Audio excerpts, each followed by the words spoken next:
Hello student.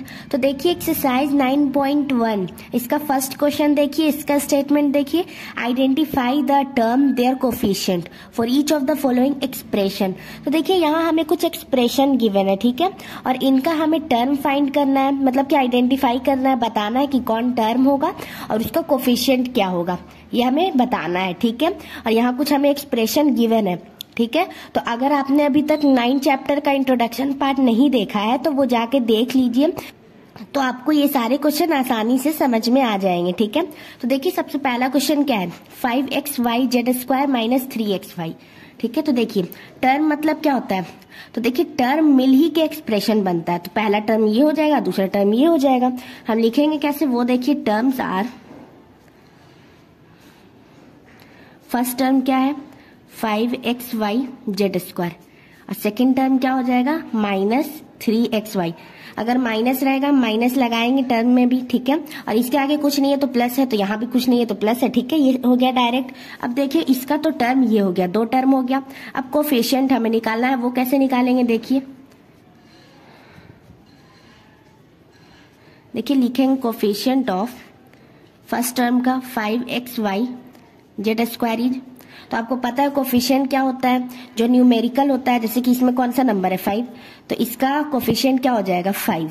ये मैंने introduction में भी बताया, आप अच्छे से इंट्रोडक्शन पार्ट पहले क्लियर कर लीजिए तब ये वीडियो देखिएगा। अब देखिए यहाँ देखिए कोफिशिएंट, अगर आपने इंट्रोडक्शन पार्ट देख लिया तो आपको ज्यादा अच्छे से क्लियर होगा। कोफिशिएंट ऑफ सेकेंड टर्म क्या है -3xy, ठीक है। तो इसका क्या हो जाएगा कोफिशिएंट, देखिए -3 हो जाएगा। इसका कोफिशिएंट क्या हो जाएगा -3। तो आई होप आपको ये फर्स्ट पार्ट अच्छे से क्लियर हो गया होगा। सेकंड पार्ट देखिए, देखिए इसमें कितने टर्म है 1 2 3, 3 टर्म से मिलके ये एक एक्सप्रेशन बना है। यहां लिखेंगे टर्म्स आर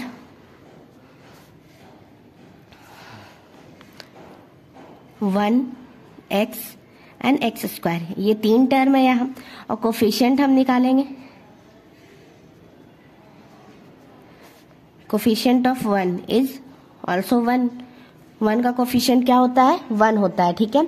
उसी तरह देखिए कोफिशिएंट ऑफ x का भी क्या होगा 1 होगा, ठीक है, क्योंकि सबसे आगे क्या है 1 ही है और x के साथ कोई भी नंबर नहीं लगा हुआ है, मतलब कि 1 होगा। x² के साथ भी कुछ नहीं लगा हुआ है, मतलब क्या होगा, तो यहां भी लिखेंगे अगर हम coefficient of x² is equal to क्या हो जाएगा 1 हो जाएगा। इसका भी कोफिशिएंट हो जाएगा 1। तो आई होप आपको सेकंड पार्ट भी अच्छे से क्लियर हो गया होगा। चलिए देखिए थर्ड पार्ट। तो देखिए थर्ड पार्ट में क्या है 4x² y² - 4x² y² z² plus z²। इसमें कितने टर्म है, देखिए 1 2 3 टर्म है, वो हम लिख लेते हैं टर्म्स आर 4x² y², ये हो गया। तो देखिए थर्ड का टर्म क्या हो जाएगा, सबसे पहला हो जाएगा 4x² y², दूसरा हो जाएगा -4x² y² z², और तीसरा क्या हो जाएगा बस z², ठीक है। अब इन तीनों का हम कोफिशिएंट लिखेंगे। देखिए coefficient of 4x² y² is, इसका न्यूमेरिकल वैल्यू क्या है 4, ये हो जाएगा इसका कोफिशिएंट। उसके बाद देखिए coefficient of -4x² y² z², इसका देखिए न्यूमेरिकल वैल्यू क्या है, देखिए जब भी अगर माइनस रहेगा तो हम माइनस के साथ लिखेंगे कोफिशिएंट, ये हो गया इसका कोफिशिएंट। अब देखिए कोफिशिएंट ऑफ z² का क्या हो जाएगा, देखिए z के आगे कुछ नहीं है तो क्या है 1, इसका न्यूमेरिकल वैल्यू क्या है 1, तो इसका क्या हो जाएगा कोफिशिएंट 1। आई होप आपको थर्ड पार्ट भी अच्छे से क्लियर हो गया होगा। चलिए देखिए फोर्थ पार्ट। देखिए इसमें क्या क्या टर्म है, देखिए सबसे पहले ये टर्म्स आर, इसमें क्या हो जाएगा, एक तो 3 हो जाएगा, दूसरा हो जाएगा -pq, तीसरा हो जाएगा qr, और चौथा क्या हो जाएगा -rp, ठीक है। अब देखिए हम यहाँ कोफिशिएंट लिखेंगे, यहाँ हो जाएगा कोफिशिएंट ऑफ 3 का कोफिशिएंट क्या हो जाएगा 3 ही होगा, ठीक है। इसका न्यूमेरिकल वैल्यू यही है, ये एक न्यूमेरिकल वैल्यू ही है। अब देखिए कोफिशिएंट ऑफ -pq लिखेंगे, ठीक है। pq के आगे कुछ नहीं है तो क्या 1 है, और माइनस लगा हुआ है तो हम क्या लिख देंगे -1। आई होप आपको समझ में आया होगा। उसके बाद देखिए कोफिशिएंट ऑफ qr का क्या हो जाएगा, आगे कुछ नहीं है तो बस 1 हो जाएगा, ठीक है, क्योंकि माइनस भी नहीं, अगर माइनस रहता तो हम माइनस भी लगाते, यहाँ डायरेक्ट 1 हो जाएगा। उसके बाद देखिए कोफिशिएंट ऑफ माइनस RP, इसका क्या हो जाएगा, -1 हो जाएगा। ठीक है, क्योंकि आगे माइनस लगा हुआ है। तो चलिए अब हम देखते हैं 5th पार्ट। देखिए इसका क्या टर्म है, सबसे पहला तो है x/2, फिर क्या है y/2, फिर क्या है -xy। ये 3 टर्म से मिलके एक एक्सप्रेशन बना है, वो हम लिख लेते हैं। देखिए टर्म्स आर x/2, y/2 और -xy। अब हमें क्या निकालना है, इसका कोफिशिएंट। तो देखिए इसका कोफिशिएंट हो जाएगा सबसे पहले x/2। अब देखिए x का न्यूमेरिकल वैल्यू क्या है, इसके आगे क्या है, x है, कुछ नहीं है तो 1 हो जाएगा, तो 1/2 हो जाएगा इसका कोफिशिएंट। उसी तरह देखिए अगर हम y/2 का निकालेंगे, उसका भी क्या हो जाएगा, उसका भी सेम 1/2 हो जाएगा।